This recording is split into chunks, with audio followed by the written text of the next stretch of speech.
Well, we're here at CTV5, and we thought we'd do our fireman expose right here at the station. Not the fire station, at the TV station, and Wayne Austen is here. Hey, man, good to see you. Glad to be here. Yeah. Hey, let's start by just talking about your history. Where did you get started? How did you get started in the fire industry? Well, I got started at a motorcycle hill climbing event down at Tillamook, out in the Burned area. Yeah. And a friend of mine happened to be in the volunteer firefighter. And when we were sitting around a campfire, he asked me, "Would you want to be a volunteer firefighter?" And I had no clue what he was talking about, Yeah. other than the fact that I worked a block away from the station, heard the sirens go off, and saw a gentleman that was usually parked across from Ritter's picking up his mother in the evening, charge off to the fire hall, and that's about all I knew about it. That's what you knew. But it intrigued you.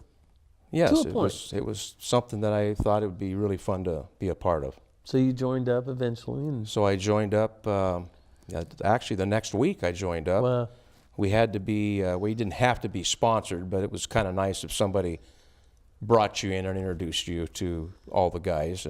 right. And so I went with him. His name was Bob Workman, and he had been in for a couple of years. Mm-hmm.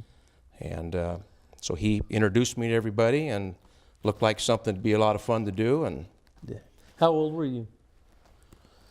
oh, I was probably 20, well, let's see, 45 years ago. Let's see, so 20, I probably 23 or 4 or 5, somewhere in there. Yeah. So today, then, you're the battalion chief on the volunteer side Correct. of the station right here in Canby. So do you just have, I mean, are you just excited about that volunteers because you were a volunteer? Is that why, you land there, or is it by some other circumstance that you find yourself in that position?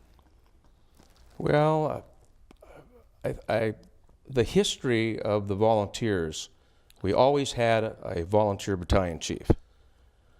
Normally, it was the oldest guy there, the guy who'd been there the longest, hopefully knew the most, and Right. so on and so forth. And as the years went along, and as our volunteer battalion chiefs retired, I finally caught up to that position. So, working up the chain of command, working up as an engineer, as a lieutenant, as a captain, it came the day when I was asked if I would take the position, and I was honored to, take that absolutely. position. So, And so your hands are full. I mean, and my guess is that, part of the overall there is taking in new volunteers and getting them trained and ready to do what they need to do. well, I think the main job that I have is to, I think anyways, to represent the volunteers.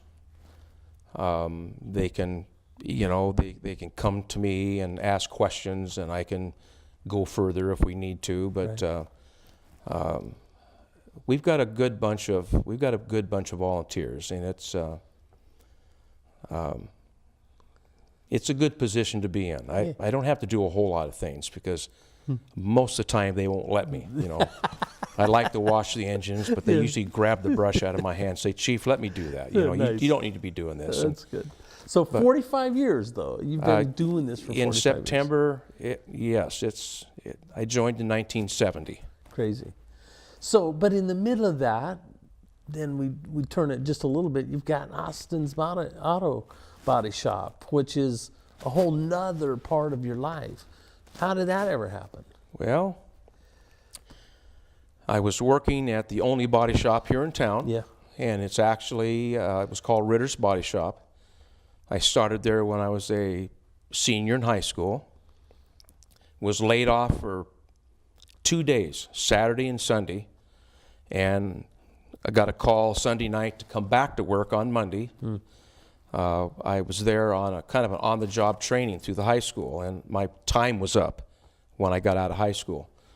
And so he called me back because one of the gentlemen that was working there decided that he could make more money picking berries than being a painter's helper. Yeah, So right. he left him same time that I left, and so Ritter called me back, and I was there until 1970, and saw a need to have another shop. I was fortunate to be in the front shop, where I pretty much saw everybody that came in, gave them their cars back, talked to the adjusters. I did a lot of that stuff, and so, the word was we needed another shop in town. Where I worked, they didn't like working on foreign cars at the time. They weren't that. Yeah. We had Volkswagens and Datsuns and Toyotas, but not like they are now. He didn't want to work on them, so I had to send them into Oregon City. He did not want to work on kids' cars, which I was a kid, and we all fixed our cars up, and a lot of us couldn't do it. We had to pay somebody. Sure. We had cash in our pockets, but he didn't want to work on that, and he had all these ones he didn't want to work on, and I, being a young and not, a brave soul, I guess. Brave soul. There you I go, thought to myself, well, if I was just down the road, he'd send me more work than I could even do myself. Totally. So, in 1970, I took the big step, and away I went. I went down the road got a shop. I was actually going to be at the just right around the corner here. Chuck Sansness has it's part of Canby Plumbing. Right, yeah. Owner of Canby Plumbing had this building right across from the American Legion, and they had moved down by the fairgrounds, and he was going to put me in there, but our city council at the time, at the time said, no, you can't put a body shop on First Street. So I found a little shop outside of town in Barlow, and in '76 my banker came and got me and brought me up to where we're at now and said, you see this house right here? Yeah, well, we're buying this, and you're going to put your shop here. Wow. You got $70,000 in your checking account.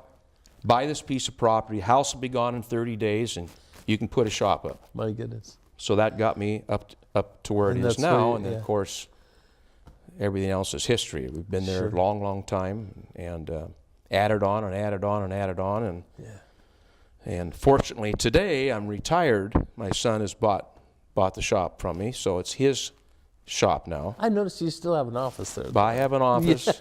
Last week, though, it was kind of a bad week for me because Monday I was officially closed out Austin's Investments, LLC, and Austin's Truck Repair, Inc., and Austin's Body Shop, Inc., and I actually went out and scraped those names off my window. So, wow. So now it's now it's my son's. It's all but you his. Still have your office. I have an office. Okay, good. For now. For now, Still says Wayne Austen on the door. If I come in, it's scraped off. Then you'll know, right? I'll probably know it's time to go home. But very good. But you love cars. In fact, you have been a longtime member of a group that really, I think you and Gary Wright, when he was alive, put that together, and you meet every Wednesday. That's the Canby Cruisers. Correct. Roy Bentz, Gary Wright, Mike Tomlinson, and myself, we started the Canby Cruisers 25 years ago, I guess, something like that. It was just kind of something we thought we'd just do, and I have no clue why we named it the Canby Cruisers. It just sounded good. And, you bet. But we met every Wednesday and, just chatted, worked on cars, take the ladies out to dinner. Sure. In fact, we were just out up to Estacada, took the ladies out to dinner last night, Wednesday night. So, but now we have Danny Sandberg, we have Rick Webster, Craig Blackman, Roy Bentz, and myself. Now are and you're still the 5 guys. Still doing the thing. Still doing our thing, and trying to get to car shows and trying to get to swap meets, and there's you can go every night to something, but we try to get to something once a month, and summer we're a little more active and going to different things, and the Canby Cruisers, they're really the sponsoring car club for the Cutsforth Cruising that's on the 29th. Yeah, we've helped Frank for all the years that the cruising has been going, and we got heavily into it last year and kind of decided we didn't want to be quite as heavy into it because it takes a lot of time Absolutely. to do that. So we've big kind of backed off a little bit and promised Frank we'd help him, you know, when he needed some help, and we'd be there the day of to Right. park cars. That's our expertise Yep. anyway, is getting all those cars in around the park. Yeah. And so we've kind of, you know, we backed off a little bit on that, but we still are involved in it, Sure. but not quite as much as we were last year. We were in it full bore last year. Absolutely. Helping. Yeah. But it gives you some freedom, and you guys We have still other doing your things we thing, want to and do, you're going and around to that's other correct. places, and We that's still take very cool. flyers out for him and pass them out at all the different shows and things, and so, but it's really time consuming to really be in it 100%. Yeah, for sure. Wayne, you know, one of the things that is amazing to me is being able to talk to and know people who have been in the community a long time and have really made a mark in their community. And you're one of those guys, you know, even the Chamber of Commerce this year, you got an award, a President's Award for your community service and for all the other things that you do. I was able to MC the awards for the Fire District 62, and you had an award named after you. You know, you just have that. You've just been in the community a long time. You've given so much back to the community. How did it feel to get an award named after you? Well, I was surprised. Sure. And it does feel good. You know, normally those kind of awards happen after you're gone. Yeah. But here I've got one that's going to go on. And the worst part about the whole thing is the chief, he kind of threw me under the bus on the thing. Not only did he come up with this award, but I've got to be the person to pick the person to be on it. Exactly. And that's a lot of pressure. That's the tough part, right? In fact, for sure. Right now, it seems like I'm staying up nights even now, and we got till clear till next March to come up with it. And I'm stay up half my night thinking about who in the world would I, you know, pick for that, because it's award, you know, we've got a really good one to start it off with our chaplain Bill. Bill Roberts, right? Great guy, Fantastic. really deserves it, and you know, it's going to be a real tough. I might have to ask for some help on the thing, because it's that's a big responsibility. Yeah, you know, trying to it is. Absolutely. Well, you know, but it was an honor.